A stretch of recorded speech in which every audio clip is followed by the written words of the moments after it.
2026, guys, is just around the corner.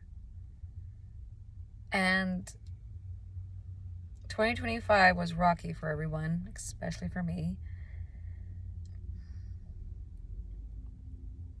But this 2026, it's going to be bold.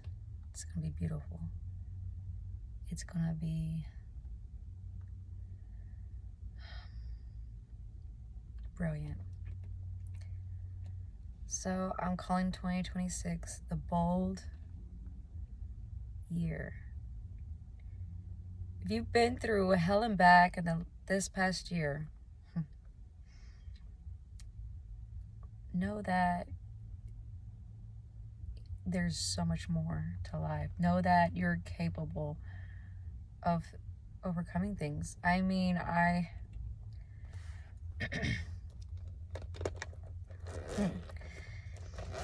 I'm not just a cute face. I've gone through some pretty scary moments the last few years, but this past year was on the top of the list.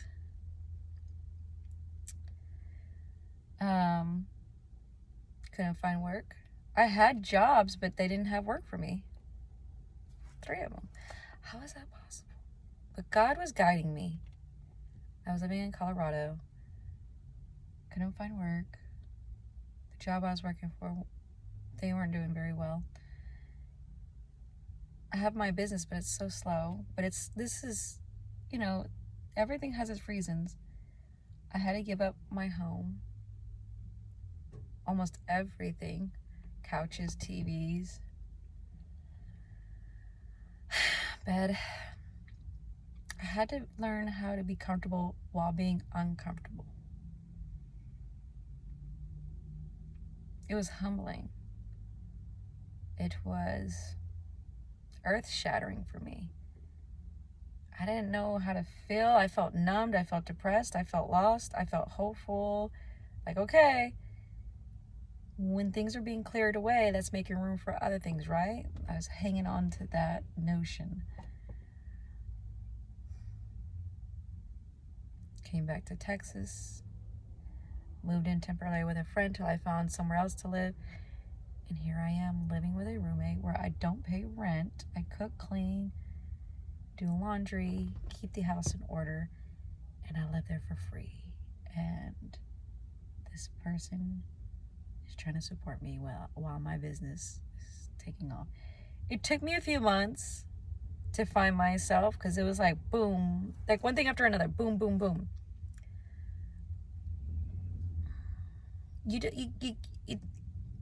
You have to allow yourself time to breathe and regroup and recalibrate. I don't care what people say. Some people could just drop everything and move, but I feel like that will catch up with you at some point. It's different for everybody. It may not be that extreme. Some people take it harder than others. But I needed space and grace. And when I came back, I had jobs already lined up here for me, but people are wonderful. They offer me work. And when I worked these jobs, they didn't feel the same. And I stood back and I'm like, God, you're showing me something. I'm not the same person. I have different ambitions. What is this? I don't want to settle anymore. I'm appreciative that I'm making some money because I had none. But now the way how I view money, how to make money has changed. I'm not focused in a space of lack. I'm focused on a space of abundance. And so it's changed my view on life, about myself, about love, my health, my well-being, my boundaries. Albert Einstein said, you can't expect a different outcome if you're always doing the same thing. Honey, he's right.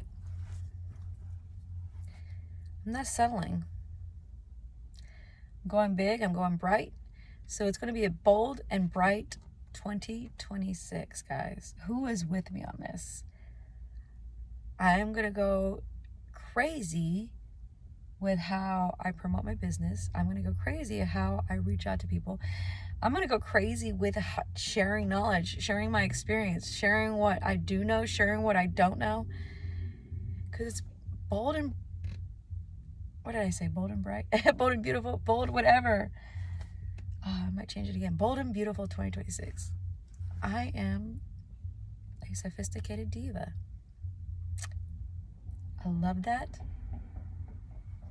And you should too.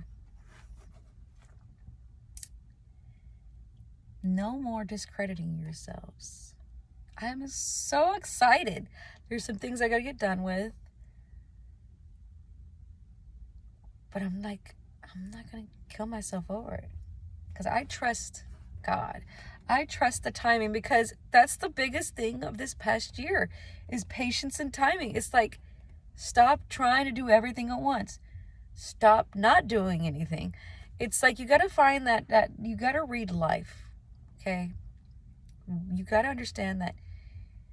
What I mean by reading life, you got to understand there's a time for sleep. There's a time to eat. There's a time to ground yourself, go outside and be with nature. There's a time to be with friends. There's a time to isolate, regroup, and calibrate. There's a time for work. Don't overindulge in life. Don't give yourself less credit than what's due. Know that even during the times that you're grounding, meditating, working out, listening to self-help books, those are still very important moments in your life. They're pivotal moments. I'm excited. There is some things that I'm getting into that are going to be bigger and better. And this time around, this is the time. Other people have been able to do it. I can be able to do it. I'm excited. I'm me, but I'm not the same person I was a year ago, 6 months ago. And yes, I lost everything. Shoot, you might say, get a 9-to-5 job. I've done that for years. I worked in corporate. I worked for pharmaceuticals for close to 15 years. No, I am not meant to be in a box, okay? This is my box. The thing is this. I thirst for more. Some people like that. Some people conform and want somebody to lead them. I've tried that. I just feel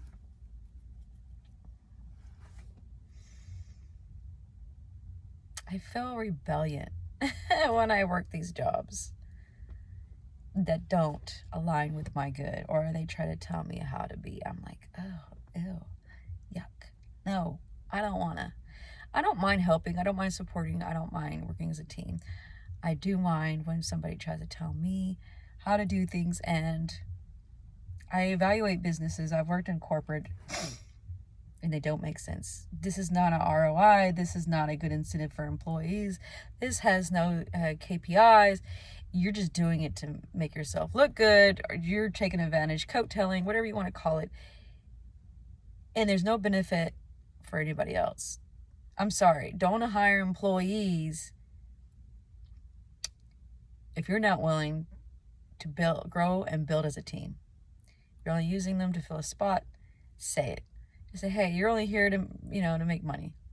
And this is all that's expected of you. Be honest. Like, we're not going to allow you to move up or blah, blah, blah. There's too many people in these jobs I've worked in, where they give a lot of fluff and get their hopes up. No. Bold and brilliant 2026. Be authentic. Don't be this stupid leader. I'm going to say stupid because it's annoying to me. Don't be this stupid wannabe. You're not even a leader. You're a wannabe. I'm going to take away that leadership title. Don't be a wannabe leader. giving fluff and misinformation to your employees. We need to stop lying to ourselves and to our staff. I don't give a crap what the overhead says. If that's what they want to say, they need to go and tell these employees. They don't even know half the employees. That's what's the problem in the world. And they wonder why so many people are leaving jobs. There's no authenticity. There's no truth. There's no growth. There's no support. I'm not talking about support holding each other's hand and bottle feeding the person, but allowing that person the space and the grace to grow and pivot and move and benefit the company, as well as growing in the company and bringing new ideas and insightful exchanges. Jeez, guys. I think that's what I'm more frustrated about. I'm frustrated about the false identity of these leaders, these coordinators. A lot of them are just scared. 99.9% they're scared for their jobs, and that's getting old. The overhead needs to stop threatening people. The overhead needs to stop putting too much pressure on people. The overhead needs to do their job. If the company's struggling, and it's been struggling for a while, is it really the employee's fault? Or is it the company? Know your worth, guys. Bold and brilliant. Lost everything to becoming everything. You know, a lot of people can't find work, and maybe that's a blessing for you. Because there's not that many great jobs out there anymore. And if you do find a great job that you like, that you appreciate, that your manager appreciates you, I'm thankful for you. God bless. Anyways, I will be bold and brilliant, bold and beautiful, bold and bedazzling for 2026. Hope you can join me. Hope this encouraged you and gave you some insight.